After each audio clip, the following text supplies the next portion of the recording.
Hello friends, मैं हूँ आपकी कमल, नेचुरोपैथ हर्बलिस्ट। आज हम बात करते हैं पेप्टिक अल्सर में एलोवेरा से हम कैसे लाभ उठा सकते हैं। तो जिनको एलोवेरा नहीं पता, मैं उनको पहले दिखा देती हूँ। ये मैंने बाहर एक बहुत बड़ा पौधा है, उसमें से मैं ये छोटा पौधा निकाल लाई हूँ। ये भी बहुत छोटा है, तो ये 1-1.25 फुट तक लंबा जाता है यहाँ तक। और ये टहनियाँ भी, जो इसके पत्ते हैं, ये इतने मोटे चौड़े हो जाती है, 1-1.25 इंच चौड़े हो जाते हैं। और इसकी साइड में छोटे छोटे कांटे से हैं, कहीं कहीं वो चुभते तो नहीं है, बड़ा सॉफ्ट है ये। तो उसको अगर हम काट के अलग कर दें और फिर इसको डायगनली काट लें, फिर इसके में अंदर से पल्प निकल सकता है। और इसकी कुछ वैरायटीज़ कड़वी होती हैं, लेकिन लकीली यह वैरायटी कड़वी नहीं है, बिल्कुल भी कड़वी नहीं है। जब इसको काटते हैं ना कैंची से, मैं इसको जड़ के पास से थोड़ा सा एक पत्ता जो इसका काट लेती हूँ, तो थोड़ा सा उसमें से रस निकल जाता है। उसके बाद तो बिल्कुल ही जो है इसका स्वाद बल्कि अच्छा लगता है।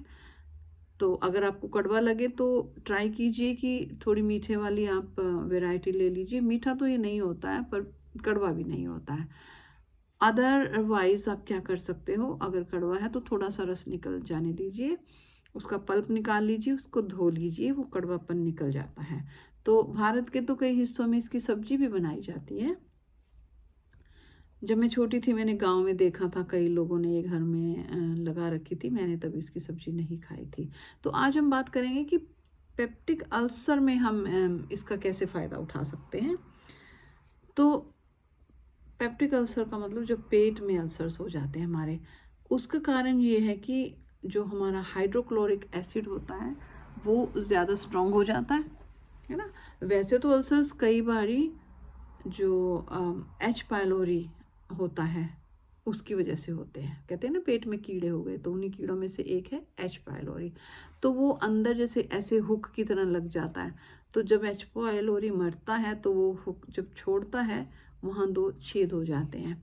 और उन छेदों पर जब हाइड्रोक्लोरिक एसिड लगता है जो स्टमक के अंदर होता है, तो वहाँ ज़ख्म बन जाता है। और फिर उसके बाद उस ज़ख्म के ऊपर और से हाइड्रोक्लोरिक एसिड लगता है, और जलन होती है। मिर्ची वाला खाना खा लो और जलन होती है, तो जलन होती ही रहती है। तो अगर इस पौधे की पल्प हम खाते हैं तो यह उसको संतुलित करता है। हाइड्रोक्लोरिक जो एसिड होता है HCl, उसको कंट्रोल में रखता है ये। दूसरा, जो हमारे पेट में एक एंजाइम होता है पेप्सिन, उसको भी ये कंट्रोल में रखता है। जब पेट खाली होता है तो पेप्सिन का लेवल कम कर देता है, और जब पेट भरा होता है तो पेप्सिन का लेवल बढ़ा देता है। उससे हमारा भोजन हजम होता है पेप्सिन से। और कॉन्स्टिपेशन जिनको होती है उसमें बड़ी राहत देता है ये, तो कब्ज में सहायक हो गया। और डायबिटीज़ जिनको होती है उसमें यह शुगर लेवल को कंट्रोल रखने में सहायता करता है, नीचे रखने में सहायता करता है।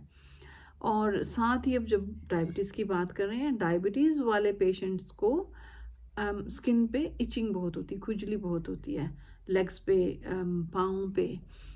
तो इसका पत्ता ऐसे ही काट के, वो जो पल्प है, जो जूस है, वो थोड़ा लेस वाला होता है, अगर उसको भी आप लगाएंगे, वो ज़ख्म जल्दी से भर जाते हैं, खुजली शांत हो जाती है।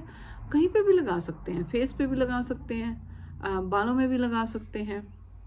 कहीं पर भी आपको स्किन पर ड्राइनेस लगे तो ये आप डायरेक्ट लगा लेते हैं। और इसकी खास बात ये है, अगर आपने चेहरे पे लगाया है ना, आप बाहर भी चले जाएंगे तो पता नहीं लगता है कि ये लगा हुआ। एक छोटी सी हल्की सी फिल्म होती है, लगा के सो भी जाओगे तब भी कुछ नहीं पता लगेगा इसका।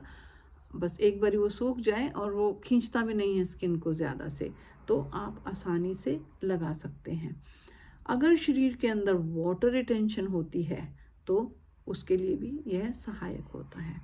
यह हमारे इम्यून सिस्टम को स्टिमुलेट भी करता है। स्टिमुलेट मतलब उद्दीपक का काम करता है, एंटीवायरल भी है, और कैंसर में सहायक है, एंटी न्यूप्लास्टिक है ये, तो कैंसर में ये हमारी सहायता करता है।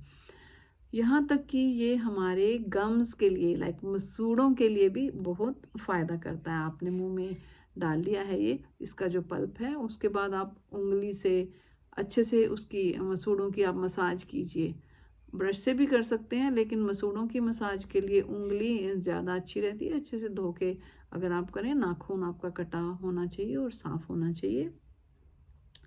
और एलोवेरा का पल्प तो आप घर पे निकाल सकते हैं, इसका एक्सट्रैक्ट भी मिल जाता है। अगर आप चाहते हैं कि नहीं मुझे घर में लगाना नहीं है या लगाने की जगह नहीं, आप इसका एक्सट्रैक्ट खरीद लीजिए। और 800 से 1500 मिलीग्राम जो है आप रोज़ ले सकते हैं।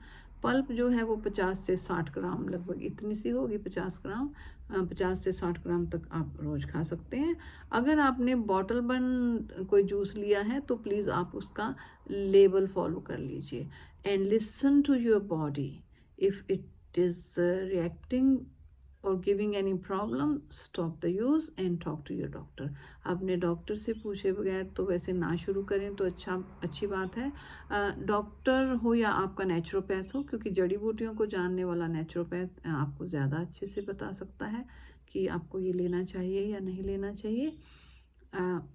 लेकिन अगर सभी कुछ ठीक है तो आप इसका जो है सेवन कर सकते हैं, खाने के लिए भी और शरीर पे, स्किन पे, बालों पे लगाने के लिए भी। आशा करती हूँ कि ये वीडियो आपको कहीं ना कहीं काम आएगी।